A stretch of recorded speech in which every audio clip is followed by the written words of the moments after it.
मनुस्मृति भारत का प्रथम संविधान है। आरक्षण आर्थिक आधार पर होना चाहिए। नमस्कार दोस्तों, पहले तो इस बाबा को सुनिए आप, जिसका नाम है रामभद्राचार्य। सॉरी रामभद्राचार्य। चलो तो फिर इसको सुनते हैं। इसको आप संविधान में मानते हैं या मनुस्मृति में? मनुस्मृति भारत का प्रथम संविधान है। मनुस्मृति भारत का प्रथम संविधान है और मनुस्मृति में एक भी ऐसा वाक्य नहीं है जो भारतीय संविधान के विरुद्ध हो। लेकिन संविधान के जो भारतीय संविधान के निर्माता हैं डॉक्टर भीमराव अम्बेडकर, उन्होंने आप यह वाक्य वापस लीजिए जी। वो निर्माता नहीं है, वो 100 लोगों की कमेटी थी, सबने मिल के बनाए थे, वो नहीं बनाए थे। लेकिन सामाजिक न्याय के लिए तो उन्हें नायक माना जाता है ना। नायक भले कुछ मान ले, आप जाके देखिए 100 लोगों की कमेटी थी कि नहीं? वो नहीं, लेकिन वो उसके अध्यक्ष थे और अध्यक्ष से क्या होता, वो तो सब, और वो उसके अगवा थे। उन्होंने मनुस्मृति की प्रतियां जलाई। मुझे तो आप कह रहे हैं वो सबसे पहला संविधान है और डॉक्टर भीमराव अम्बेडकर ने मनुस्मृति को माना कि अन्याय का ग्रंथ है। सुनिए, मुझे दुख की बात का है, फिर कह रहा हूँ, यदि अम्बेडकर साहब को संस्कृत आती होती ना, ऐसी गलती नहीं करते। मनुस्मृति की अंग्रेजी की भाषाएं, अंग्रेजी की व्याख्या देकर उन्होंने मनुस्मृति चलाई और ये बहुत उनके जीवन की बहुत बड़ी गलती थी। लेकिन गुरुजी, अंबेडकर जी ने अपनी आत्मकथा में ये बात लिखी है, उन्हें यहाँ तो संस्कृत नहीं पढ़ने दी गई, उनको तो खुद जर्मनी जाकर इसे पढ़ना पड़ा। और ये उन्होंने, मेरे पिता वो खुद कहते हैं अपनी आत्मकथा में। मेरी बात सुनिए, ऐसा नहीं है जी, वो अतिरंजना है। संस्कृत पढ़ने से हमारे यहाँ किसी को नहीं रोका गया। क्या आप बाबा अंबेडकर को सामाजिक न्याय का नायक मानते हैं? कहीं कहीं बिल्कुल नहीं। मनुस्मृति में जलाया उन्होंने, बिल्कुल नहीं मानता, न मानूंगा। मायावती जी को लेकर भी आपने कहा कि आप को उन्हें बहन कहने में दिक्कत होती है। ऐसा दिक्कत होती है क्योंकि वो मनुवादियों को पानी पीकर गाली देती हैं और समझती है नहीं कुछ। रामभद्राचार्य जी कह रहे हैं कि मनुस्मृति भारत का प्रथम संविधान है। तो रामभद्राचार्य जी के लिए बताना चाहता हूँ कि मनुस्मृति भारत का प्रथम संविधान नहीं है, वह एक सामाजिक विधान की पुस्तक है।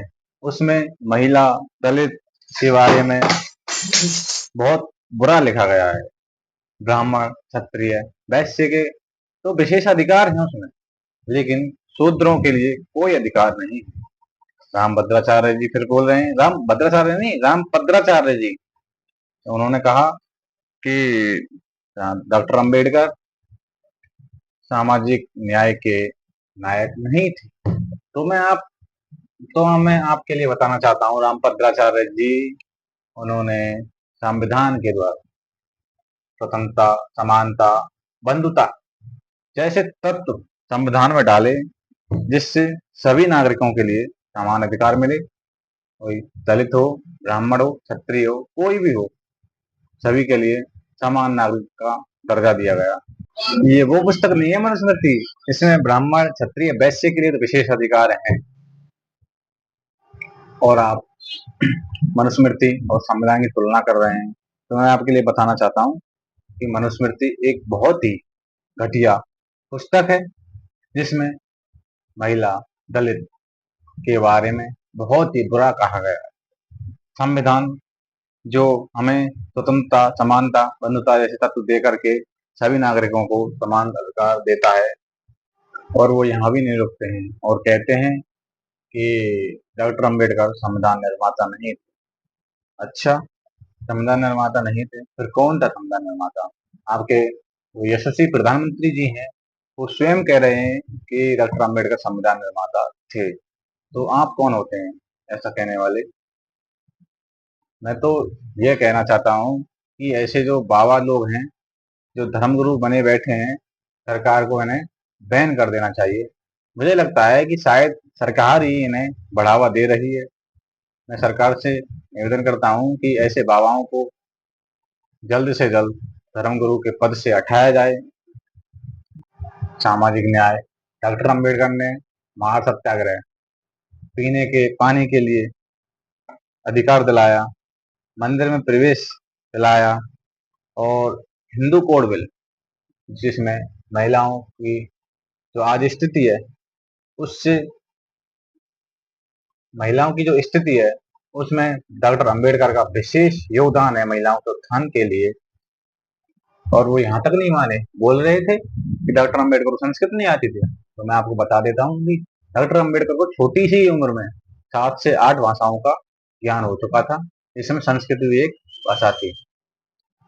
और फिर बोल रहे थे कि मैं मायावती जी को बहन नहीं मानता, क्योंकि वो जो है मनुवादियों को पानी पी पी कर गाली देते हैं। अच्छा, मनुवादियों को पानी पी पी कर गाली देते हैं।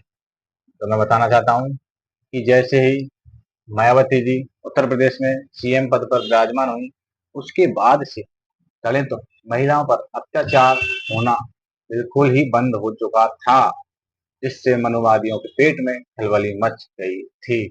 उसमें आप एक शामिल हैं, जो आप मनुवादी हैं, तो आपके पेट में खलबली मचना स्वाभाविक है। और आप कह रहे थे कि मैं आरक्षण का विरोधी हूँ, क्योंकि आरक्षण आर्थिक आधार पर मिलना चाहिए। अच्छा जी, मतलब आरक्षण जो है आर्थिक आधार पर मिलना चाहिए, और भेदभाव हो रहा है वो सामाजिक आधार पर हो रहा है, तो ये नहीं हो सकता। रामभद्राचार्य जी, जो आरक्षण जो है सामाजिक आधार पर ही मिलेगा। इसी के साथ में विदा लेते हुए धन्यवाद।